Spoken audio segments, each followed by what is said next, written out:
دا خطاب یا خو د منافقانو ته او یا دا خطاب څه دی عام خطاب دی. مطلب چې کله هم څوک دا شاندې د دین او د الله تعالی کتاب یا د پیغمبر سپکوالی ذکر کوي نو تاسو دوی سره مه کینو، ځکه که چېرې تاسو دوی سره کېناستلو او دوی دغو خبرو کې لګیا وو نو دوی په خبرو کې به مکمل د تاسو حصه ورسره برابر یې په ګناه کې به شامل وو.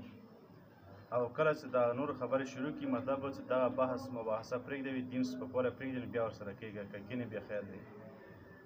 نو همدا مضمون راوړو الذین یتربصون بکم فإن کان لکم فتح. خبره ذکر کوي دغو منافقو باره کې چې کله دغه منافق داسې خلک دي چې که چې دوی ته څه فایدې کار میلاویږي، یعنی مطلب چې کله د مؤمنانو سره وي چې مؤمنانو نه فایده ورته میلاویږي نو بیا دوی سره وي، او کله چې د کافر نه ورته فایده میلاویږي نو بیا دا خبره کوي چې یاره موږ د کافر دي چې موږ تاسو سره یو.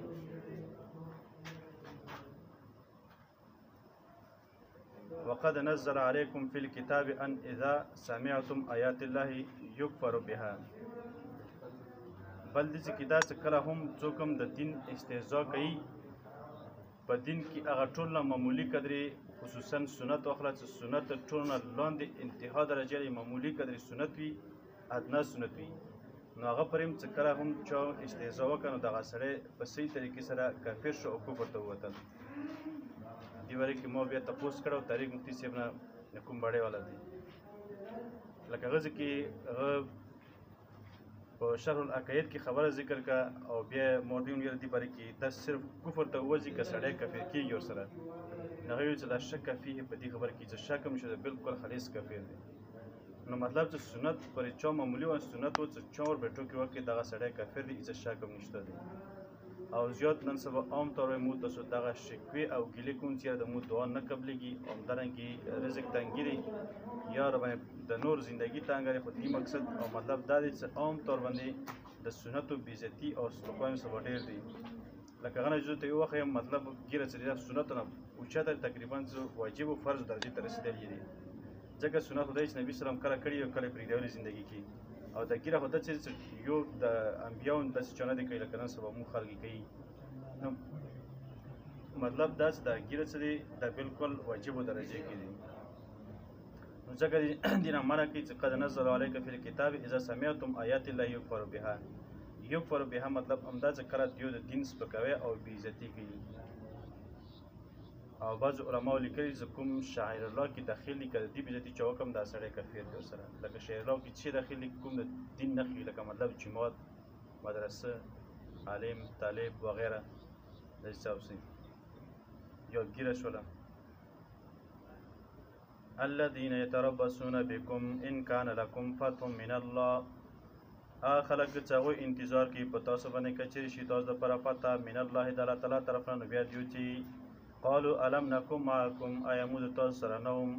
وان کان للکافرین نصیب که چېرې کافر دپاره څه حصه وي، مطلب که فتح ورته میلاو شوله او که یا ورته بل څه فایده میلاو شوله، نو بیا دغه منافق دي چې قالو الم نستحوذ علیکم آیا مو نو غریب شوي په تاسو باندې ونمنعکم من المؤمنین او مو منې کړي وو دغه مؤمنان د تاسو نه. مطلب یا خو دا چې په جنګ حالت کې مو تاسو امداد کړی، یا دا چې د مسلمانانو رسول هم تاسو ته راوړي نو فایده هم تاسو درکړي دي. والله یحکم بینکم یوم القیامت. د الله تعالی فیصله وکړي تاسو په منځ کې ورځې قیامت کې. ولن یجعل الله للکافرین او نه دی ګرځولی الله تعالی مؤمنان د کافرو دپاره په مؤمنانو باندې سبیله څه لار دلیل. ان المنافقین یخادعون الله. یقینا منافقان چې دغه دوکه ورکوي الله تعالی ته وهو خادعهم او دا الله تعالی به دوکه مطلب د دې دوکې سزا به ورکړي دوی ته. ګوره د الله تعالی شان سره دا مناسبه نه چې دوکه ورته یا شي که نه، خو دې کې مقصد تفسیر بیزوي ذکر کوي. ویره مقصد دا چې د کوم یو فعل کې د فعل سزا مراد دی. لکه سورې بقره کې هم یي سورې بقره یې څرنګه یخادعون الله دی چې دوی دوکه کوي الله تعالی سره، مطلب دوکه نه وي الله تعالی دوی سره دوکه نه کوي، الله تعالی به د کوم د دوی د فعل دی د کار دې سزا به ورته ورکوي. تفسیر بیزوي سورې بقره کې یې تفصیل کړی دی. وإذا قاموا إلى الصلاة کله چې دوی ودرېږي منځ ته نو قاموا کسالى بیا ودرېږي سست یراؤون الناس او ځان ښیي خلکو ته مطلب منځه ته رسي ځان او سس سکي چې یاره که د مونځ تېر شي نه یو ټایم یې راشي قضا شي همدارنګې اول نیک عمل کوي نه که کوي بیا خلکو ته ځان ښیي چې یاره مو ته خر وي زه اکثر نیک سړی دی دینداره سړی دی نمام وشي ولا یذکرون الله او دیونه یتي الله تعالی الا قلیلا مگر لغوندې مذبذبین بین ذلک دوه مخې دي په میده دي کې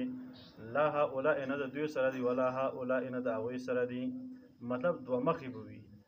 او یو دوه مخې حدیث کې رسول نبی صلی الله علیه وسلم فرمایي هغه خلک بند دوه مخې وي چې کومه دنیا کې چغلخوري کړې وي مطلب د یو مسلمان خبره یوازې ته وړي وي او نور له فلز ته راوړي وي نو دغه سړی به هم دوه مخې وي جنت ته دا سړی داخلېدلی هم نشي یو هم مقصد دی چې نبي صلی الله علیه وسلم ویلي دي دې مقصد دا چې دغه چغلخوري دغه کومه حرامه ده حلاله وګڼي دې د وجې نه جنت ته نه داخلېږي یا دا چې د خپلو ګناهونو سزا وخوري هغه نه پاس بیا داخلېږي ومن یضلل الله فلن تجد له سبیلا او څوک هم چې الله تعالی ګمراه کړي ته دوی پر لار ونه کړي مطلب د هدایت پرې ته نه کېږي یا ایها الذین آمنوا ای خلکو چې ایمان راوړی دی لا تتخذوا الکافرین اولیاء منشو تاسو کافر په ملګرتي سره من دون المؤمنین سوای د مؤمنانو نه تريدون ان تجعلوا لله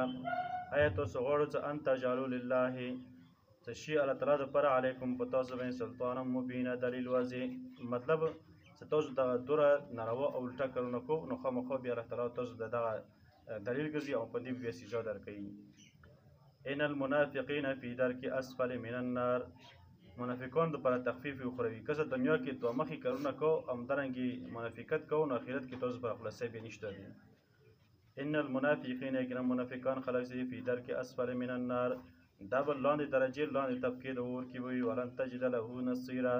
او ته پیدا نه کې دوی دپاره د تیښتې لار یا امدادي الا الذین مگر هغه خلک دې ځکه استثناء کوي د منافق والا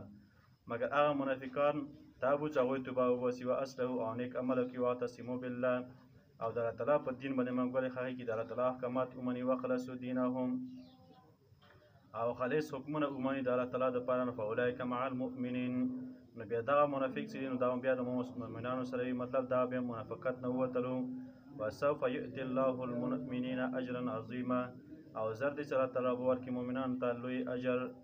ما یفعل الله بعذابکم خطاب منافقانو سره نو څه کوي الله تعالی تاسو باندې تاسو د عذاب باندې ان شکرتم که چیرې تاسو د الله تعالی حکمونه منو و آمنتم او د الله تعالی په احکاماتو کتاب پیغمبر وغیره دین باندې ایمان راوړل